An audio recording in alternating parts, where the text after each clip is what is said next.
All right, everybody, welcome back. Good afternoon, and we've got more to say about Nelson Caesar. Talking about Nelson Caesar in the pros and the cons. We've done the numbers, but now let's talk about the skills. What is he actually bringing into the NFL? Why was this guy supposed to get drafted? Why did maybe he not get drafted? Where can he improve? Where can he really show some positive things? What is he bringing? All that stuff. Okay. So, as always, we start with the pros. So, here's how I see it with Nelson Caesar. He was a team captain in 2023, showcased some leadership abilities for that Cougars team. And he was not somebody who had been a long entrenched starter or anything like that. He basically only started playing in 2021 and then had 2 years as well, 1 year as a full-time player, and then the previous year he was a part-time player, and he became a team captain. That's definitely notable. I think that he'll be good in a 3-4 defense as an outside linebacker. I think that playing in a 3-4 is to his benefit over just playing as a 4-3 end with your hand in the dirt. So I do think he fits in well with what the Seahawks are currently doing with Mike Macdonald. I think he's a good fit on that level.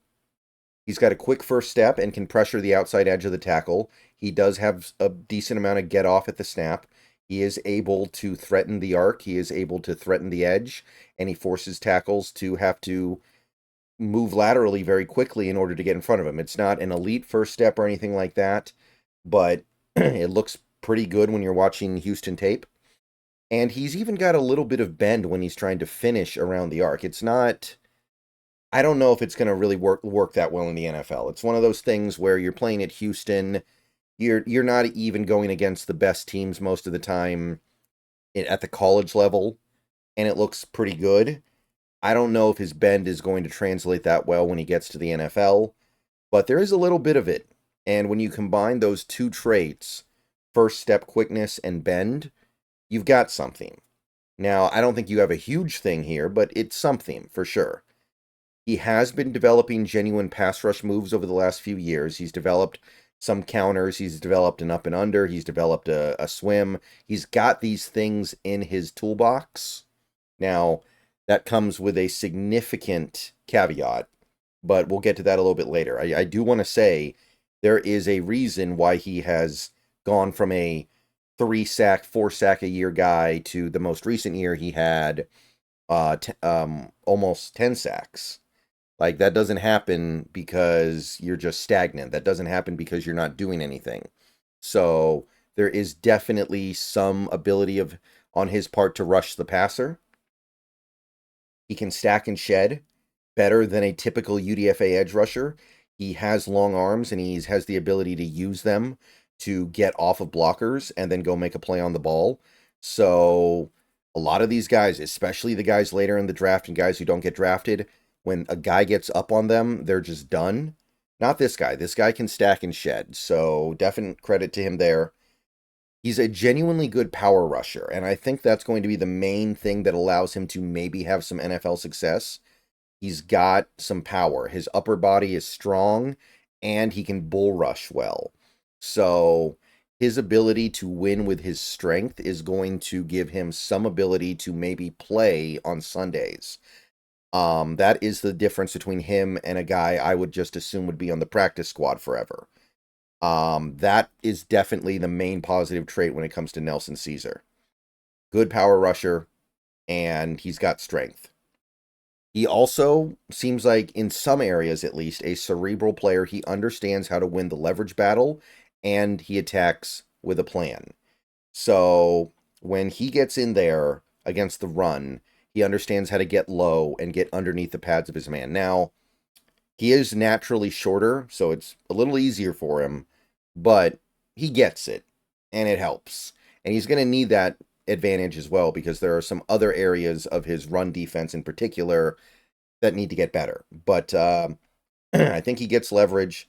He also has great contact balance. He has a remarkable ability to take on guys that are bigger and stronger than him, and through contact, he stays upright. He doesn't fall down. He doesn't get manhandled. He just finds a way to have that really impressive contact balance, which I think is going to help him a lot.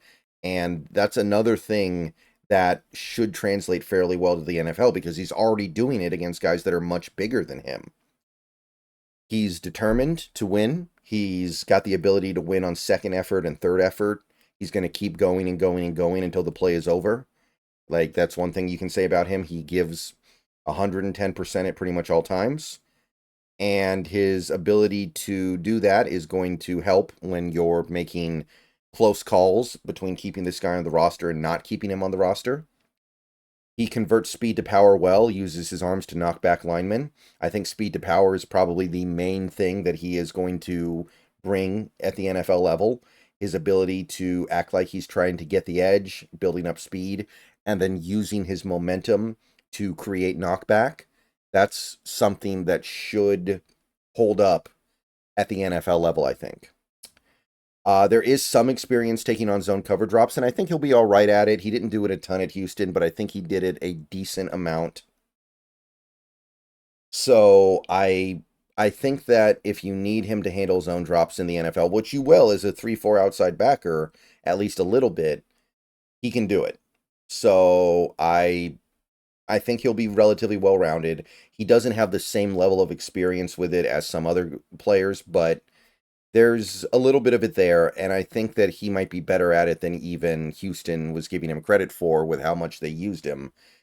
And this is worth noting. There were, I think, 2 games at Houston where he actually bumped inside and played off-ball linebacker a majority of the time.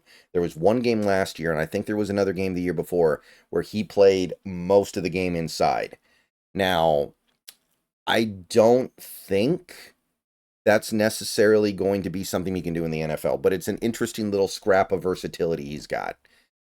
And that's one thing that I list at the start of my cons. I don't think that his stack linebacker reps will translate to NFL level success. I just don't.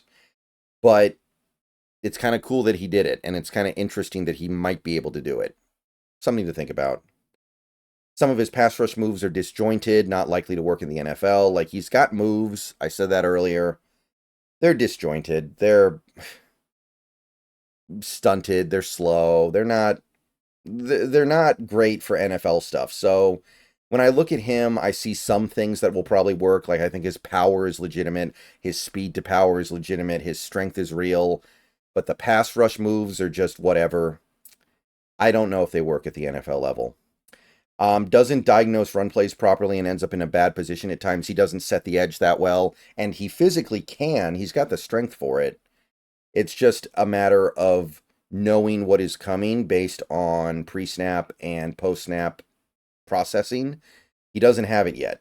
So his instincts at the position are lacking and are going to need some refinement.